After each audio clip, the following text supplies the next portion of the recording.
gentlemen, please join me. Put your hands together for Mark Moss, Dan Held.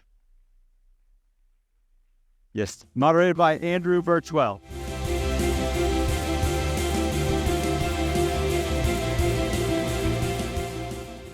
Hey, how's everybody doing this afternoon? Love that energy. Great. We've got a great lineup. We're obviously here to talk about a very important topic today, which is how we deal with the current state of interaction at the highest levels of governance in our technologies, but also how do we use those technologies to prevent certain things from coming to fruition that I think all of us here would probably agree are not beneficial. My name is Andrew Birchwell. I'm the Executive Director of the Ohio Blockchain Council. I'm partner of Vibe Energy. I'm focused on Bitcoin mining and the energy intersection because I think proof of work is a big part of that tool set. But we're welcomed here today by two esteemed panelists and I think two true Bitcoiners in the sense of how they see the vision of these technologies moving through our world and really affecting us in a positive way. So if you both could really just introduce yourselves to the group and talk about what currently motivates you and what you're currently working on. I guess I'll start first. I've been in the Bitcoin space for over a decade now, and I got in because I was radicalized in the 2008 financial crisis. I was studying finance in undergrad at Texas A&M and realized that my books were wrong, the professors were wrong, and everyone on TV was wrong that I looked up to about the financial world. And so a couple years later, when I discovered Bitcoin, I felt like this was the solution to that problem, the problem with trust with money. And then in 2013, built my first product in this space, and I've worked at over 5 crypto companies over the last 10 years. Last corporate gig was VP of Marketing at Kraken, and currently do fractional CMO work. But for me, Bitcoin represents freedom, and that's why I'm still working in the space. Yeah, I also got red-pilled in the 2008 financial crisis, which is, of course, what Bitcoin was kind of created for in a response to that. I had to go figure out what was going on in this macro environment, and I kind of quickly became a gold bug. I, caught on with Ron Paul's End the Fed campaign. I started learning that fiat money was the problem. I became a gold bug. But it wasn't until I got into Bitcoin in about 2015 that I found out that I wasn't a gold bug. I was a sound money advocate. And I realized that unlike a lot of libertarians who just want to scream and hopefully pray that luck that will change the system, we actually now have a tool that can do that. And once I figured that piece out, I figured I had to go tell everybody that I knew about it. And so I haven't shut up talking about it since. So I talk a lot about it. You'll find me across the internet, everywhere on YouTube and stages, etc. I'm also a partner with the Bitcoin Opportunity Fund, and we're trying to put our money where our mouth is and not just pray and hope that the industry grows, but actively putting our money towards it, helping projects grow, develop the ecosystem so we can actually use our Bitcoin one day. That's great. So I'm noticing a theme here, sound money, 2008, a little bit of Ron Paul. That certainly resonates with me, and that's how I came into this. I was much younger, I think, at the time to come into an understanding of money in general, and you start to ask really hard questions when you think about it for the first time.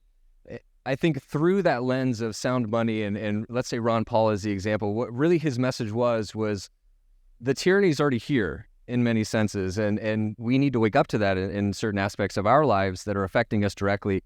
Inflation and the monetary supply being a clear example. We obviously feel like these tools that we're developing here are the counter solution to the problems we face.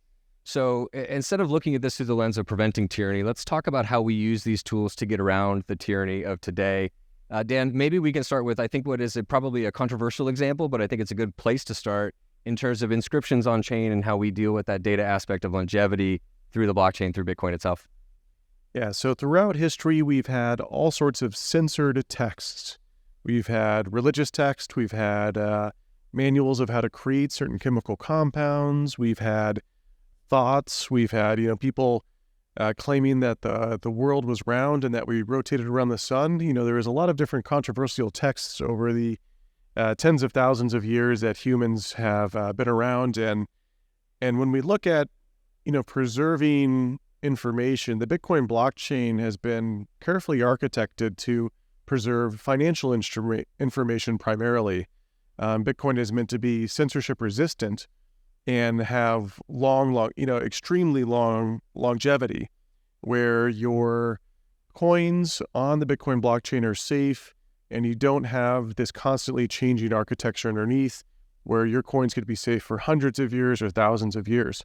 Some folks figured out a way to inscribe or essentially etch data onto the Bitcoin blockchain. And so some people are inscribing or etching data like the Bible or, 3D printed gun manuals or 3D printed gun schematics or other things that they perceive as valuable that need censorship level resistance and permanence. And so I think, while Bitcoin's L1, so when we talk about the Bitcoin blockchain, there's a certain amount of space on there in each Bitcoin block to send transactions, and people pay a transaction fee to get their transaction included in the block. A Bitcoin transaction can be comprised of, an everyday payment to a large movement of money to an inscription payment fee. So I think this is a really interesting new use case for the Bitcoin blockchain that I think is value accretive to the digital gold thesis rather than attractive. I think on top of that, if you think about it though, like new technologies change the way that we think about things. And so like what we've understood to be one thing all of a sudden can change and morph. And so when you think about like the question that Robert Breedlove is best known for is what is money? And so you think about what money actually is, and if we're disrupting money, well, money is communication of value. And so then you have to ask yourself, well, what is value? What is valuable, right? And so if you think about like the internet as being able to transfer information, packets of information, the Bitcoin blockchain transfers packets of value.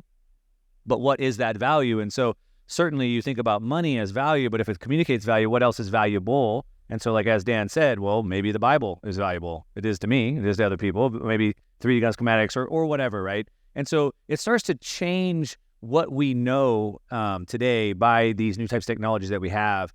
And so when you think about it in the beginning, like, oh, it's just a way to make payments, peer-to-peer cash, which is what it was called originally, but it becomes more than that because our own definitions evolve. And there's also, I think, kind of a fun analogy where like we've got gold, right? But we also have jewelry where people took gold, a store of value asset, and turned it into something beautiful to be representative of value and it's representative of costliness. So I think that's another fun way to think about it. Yeah, and I think the word value really resonates here in many senses. And I think we can talk about the information flow itself, but that made me think immediately of values, right? What are the principles and philosophies behind how we're treating these tools and affecting them in space? And so, Mark, you live in California and you saw what happened in California through the last 3 years in the COVID cycle. And I think a really tremendous example of the moment we're in terms of what we think we need to push back against in terms of some of these usurpations of rights, some of these permissioned approaches to living a normal human life. How do we think about values within the context of this? And how can we really frame the argument of these tools are useful as they relate to the values that we think are fundamental? Yeah, I did live in California, which competed with New York to be the most restrictive state in the nation during the pandemic. So I did get to see that first and foremost. I think a couple of things that stood out to me, one of the values, and I think really what Bitcoin is really pushing more than anything is sort of this, it's sort of helping to push this pendulum back towards this decentralized world. So technology always changes the way that we communicate, the way that we organize. And so now we have this decentralized technology that's helping the world move back to this decentralized world, if you will. The fiat money is very centralized. So we have a central bank that sets central policy for the price of money, which creates this centralizing force. And so Bitcoin is pushing back against that. And some of the reasons why that's important is because for us as humans, we're all different. We have human nature, and that means we're irrational and we want different things. And so in order to achieve that, we can't work under one central monopoly where 330 million people are under the regime of one guy like Joe Biden, for example. And so rather we need this decentralized governance would be the word that we would think about in sort of the Bitcoin space.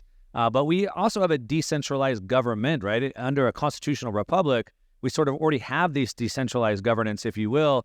And I think going back to the question, in California, I saw first and foremost how important my city council is to me, how important my county supervisor is to me, how important my sheriff is to me, how important my governor is to me, and the president really means nothing. And so I think that's a really big thing that I saw during that cycle. And now we sort of have this technology, Bitcoin, this decentralized technology, and a decentralized money that can allow us to swing back, to get that pendulum to swing back, which I think brings better freedom to us. But not just freedom, it's not just freedom for us individually, but for humankind, because now we can try different things. We can have different experience. We can vote with our feet, vote with our money. And I think that leads to better progress. in the future. And I think, Mark, you brought up some great points there on Bitcoin being, I think, a check and balance against what we're seeing as an increasingly level of authoritarian governments, both in communist countries, but also in democratic countries, where we're seeing, in democracies, where we're seeing a lot of our freedoms taken away. And Bitcoin is a financial vote against existing systems, that these governments are fueled through fiat money. And by putting your money in Bitcoin, you are casting a vote of, hey, you all have to behave, and you all need to behave in a way that will encourage me to keep my money and continue to trust this local regime, versus to take my money and go and move somewhere else with it, or take my money and transition it to this, Bitcoin alternative economy. So I do think it's like representative of that transition and that check and balance. Yeah, and it forces the check and balance. You see, so we have the Constitution, which is this pesky document that some of the leaders seem to not like anymore. They want to constantly either change it or get rid of it. But the problem with the Constitution is, while it's perfect in my opinion, it's just a piece of paper. And so how do we enforce the rules of that? So, for example, we have written in there that we have the right to assemble. But really, at the end of the day, all freedoms sit on the freedom to transact. Because if I can't today, in today's age, if I can't pay to put gas in my truck, how do I go to the assembly? If I can't pay to get food when I go there, how can I go to a hotel room? We're guaranteed the right of freedom of speech. But in today's day, in the information age, if I can't pay to have a phone to go on the internet, to go on social media, how do I have freedom of speech? And so really, all freedom sits or is pinned on the freedom to transact. And so that's where Bitcoin comes in, the ability for me to force that. Now we have freedom to transact that can't be infringed, unlike a piece of paper that we need someone to enforce for us. Yeah, and I think that point was brought up earlier really well by Vivek Ramaswamy, who said ambiguity is the best friend of the tyrant. And I think in that lens, fiat currency is the best friend of tyranny, right? The warmongers of the world couldn't do what they do without this ability to inflate the monetary supply, right? So the trick is, of course, how do you get people to realize that and want that ahead of time? And I think we saw a really tremendous example last year in the worst way of what happens when speech runs up against the ability to transact with the Canadian trucker protest, right? And so that's a clear example of what happens when using your voice removes your ability to transact through centralization. And so, unfortunately, I think a lot of people are going to have to learn that lesson too late. How can we do better to get people to recognize that ahead of time?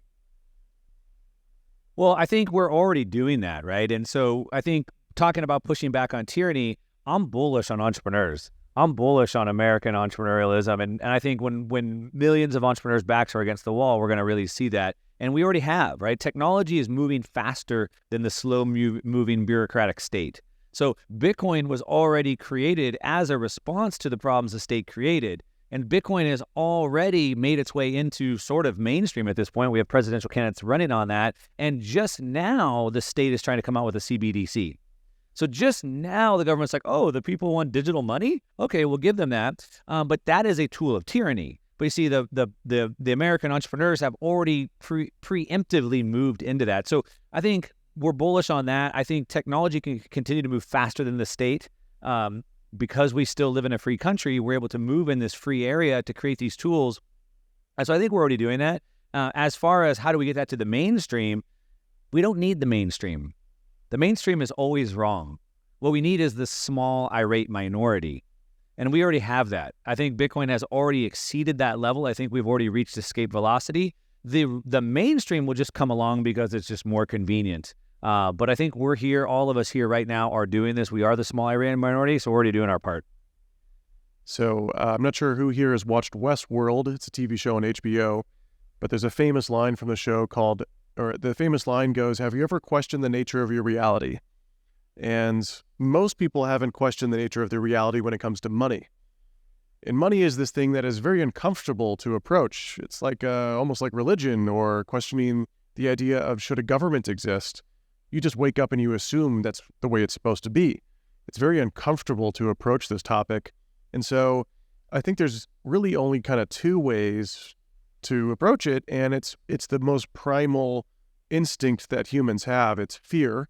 2008 financial crisis, that's you and I, where we saw what happens when we trusted governments and hyper centralized and fragile financial systems with our money. And then there's also greed. And we saw most of Bitcoin's adoption occurring in 2013, 2017, and 2021. As the bull run goes up, people become more aware of Bitcoin, and then they buy in anticipation of it going higher. So people come for the speculation, and then our job as educators is to get them to stick around for the sound money. They go, okay, I bought Bitcoin because my buddy bought it. They watch a Mark Moss YouTube video, and they're like, wait a second, man, this actually kind of radicalized me or changed my thought process because now I understand what problem Bitcoin is solving. So I think, how do we get this in front of people? It's either fear or greed. And for most of Bitcoin's adoption, it's been greed through bullish cycles.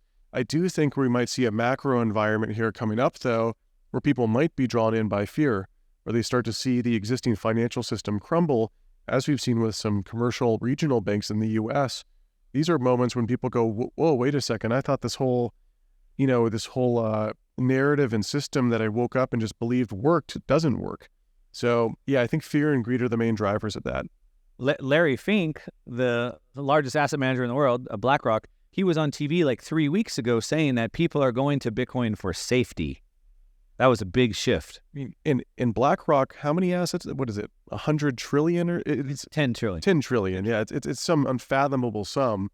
This is the largest asset manager in the world.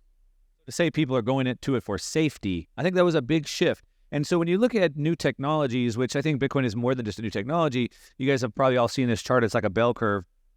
And you have the innovators, and then you have like the true believers. That's about 15% adoption. Then there's something called the chasm. And something has to change in the chasm before the early majority comes in. And that chasm is where like the mindset has to shift, and people have to start to see it as more legitimate, and also has to be easier to access. And so to see ETFs come in, but more importantly, like I said, to see Larry Fink come out and say people are going to it for safety, that's what crosses the chasm. Yeah, a watershed moment. I mean, a flight to quality is a differentiation in language that we hadn't seen to date. And I think to that point, the broader macro environment, I think, can't ignore this anymore. And now it's a moment where what do we do with it as people who are early and really are passionate about this? And, I hear you on greed and fear. I think that's true in terms of human nature in general. But on the other side of fear has to be hope. And I do think we have to do a good job of spreading that message as well. And I think through that lens, how can we share a prosperous vision of the next 10 to 20 years through these tools? I mean, I think that's actually the right question to ask.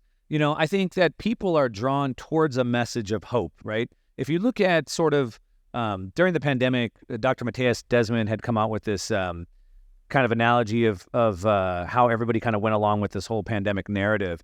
And it was that they kind of felt disconnected, they had lost hope. And so somebody came and sort of gave them this vision that they could rally behind. And so it's sort of like this Pied Piper led everybody off.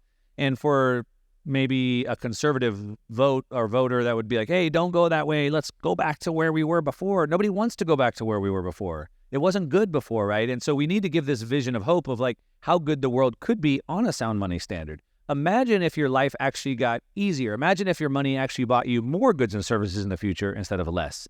Imagine if everybody was contributing more value to the world, if we had more progress to the world instead of people taking away.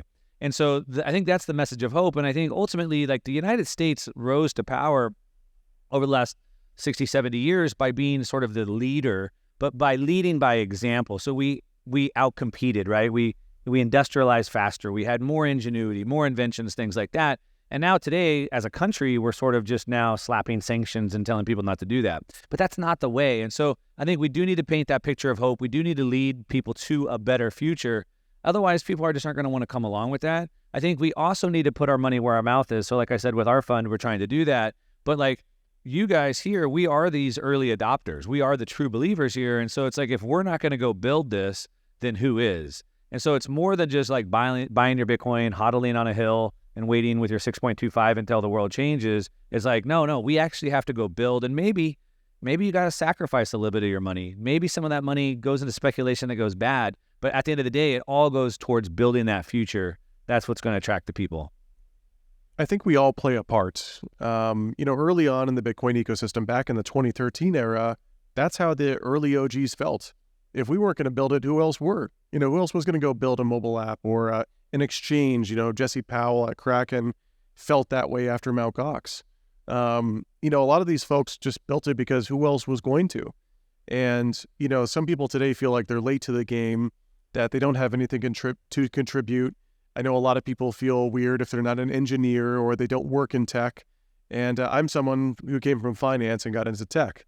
So I'm here to kind of, say that anything contributes to the progression of Bitcoin, whether it be content like Mark and I create, or buying Bitcoin itself is a vote. It's a representation, or telling your friends and family about it, or building a product. Any of those, I think, are equally virtuous in helping move Bitcoin forward. And, I think a lot of people, I just want to encourage you to do that, because a lot of people feel like, who am I? I'm just a nobody. I can't help build on Bitcoin, or I can't help push Bitcoin forward. But every single contribution is meaningful. I fully agree. And I think we've all seen that in our own lives. I think there's something particular about Bitcoin and about this space that is both drawing us to it and drawing the best out of us, right? And I think in that way, participation really matters right now. And so we've talked about this decentralization of governance that we expect to occur given the necessities. Where we are today is very much in that centralized part of the pendulum. I think if we were to look, we're definitely on that far side. And we're saying, hey, participation in city council matters. Participation in your local school board matters. In that way, is it just as clear cut as we need more Bitcoiners running for office? I mean, what else can we be doing aside from that to really spread this vision of a decentralized governance? I mean, it's incredibly encouraging to see the presidential candidates who have been on stage earlier today and who will be coming on later all really be pro-Bitcoin. I mean, it's incredible to see, and senators, other congressmen, local politicians. I mean, 10 years ago when we were a bunch of dudes in a basement drinking PBRs and talking about how Bitcoin might become a thing, the fact that people in suits and Larry Fink, the largest asset manager, the CEO of the largest asset management firm in the world, the fact that they're pro-Bitcoin, I'd say we're winning. I mean, this is what winning looks like. And I'm extremely excited to see what the future holds. That's true. At the Bitcoin conference this year, we saw not just Vivek on the right, potentially whatever you want to call these labels, and RFK was still on the Democratic Party at the time, and Tulsi Gabbard in the middle, maybe, right? All three of them were there. I think at the same time, though, man, how bad is it that we even think that way, right? So, like, which presidential candidate wouldn't run on a platform of freedom? What type of president would run for the land of the free who wasn't advocating for your own freedom to choose what you want to use as money or how you want to store your value? So to like, oh, hooray, they're talking about pro-Bitcoin. Really? Like, everyone should be like, sure, freedom. You're free to store your value and transact any way you want. So, of course, like, why wouldn't they? But to your point, yeah, that's a big deal. But I think it's more than just Bitcoin, right? It's the values. You brought that up earlier, like these values. And so I think the core value, at least for me anyway, around Bitcoin was the value of freedom. The freedom to choose what you want to use as money, the freedom to choose how you want to store your wealth, the freedom to transact all those things. And so I think back to going to my local politics, my county supervisor, my school boards, et cetera, is really, yeah, sure, bring Bitcoin, but really the values of Bitcoin, which is freedom to choose, freedom of choice, but also it starts to change the way you think. So then long-term values, long-term thinking, and things like that. So it's bringing maybe the values of Bitcoin more than just Bitcoin the asset. I think that's a really good point Mark brought up. We call it in this space, we call it orange pilling. Once you've taken the orange pill, this is of course a homage to the Matrix. Once you've taken the pill that wakes you up to reality, it's hard to go back. You don't buy into Bitcoin and you don't believe in Bitcoin and then go, you know what? Actually, I was wrong about that. I'm going to go trust my government and everything's fine. It's a one-way sort of path. And so to Mark's point, once you go down this direction, you start to question the nature of everything. What is my, why do I trust X, Y, or Z, or governments or companies with my security, with my privacy, with, why am I trusting these people? And I think that's a really valuable and an incredibly important point, because this is a cultural revolution. This isn't just a monetary one. A monetary one, I believe, as Mark mentioned earlier, is the most important value and the most important freedom to have, the freedom to transact. Because if you don't have freedom over your money, what freedom do you have? But in holding that value true, you then start to question everything else. And I think that leads us to a much more prosperous and free future where, again, I'm a more hardcore libertarian type. So obviously there's other issues like the war on drugs and everything else that I think are obvious examples of failed policy. And I think, believing in Bitcoin then helps you challenge existing preconceived notions of what these other types of issues the government has been weighing in on, and will those be solved, and will those be, are we going towards a more free future versus a more controlled one? Yeah, and I think culturally is the right lens that we need to be looking right now. I think philosophically we have the underpinnings from an entrepreneurial perspective and a business development perspective. We're there. Now it's on us to be spreading the gospel in a very non-literal, non-blasphemous sense. I just mean Thanksgiving is coming up. Number goes up, prices increase. We're going to have conversations next week with all of our families. What is the right conversation we should be having with people who are believers in this technology right now?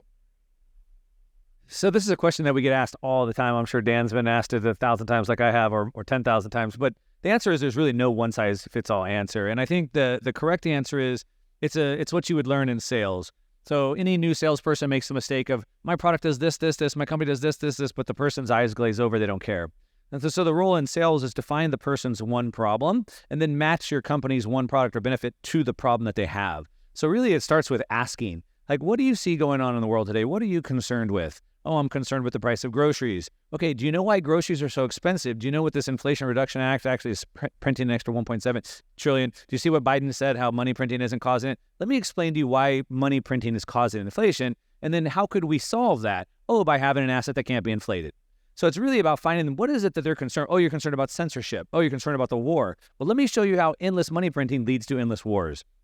And so you find the one thing they're concerned about, and then really use how Bitcoin can solve that one thing that they care about. That's the best advice I have. Yeah, I think to Mark's point, there is no one-size-fits-all sort of narrative.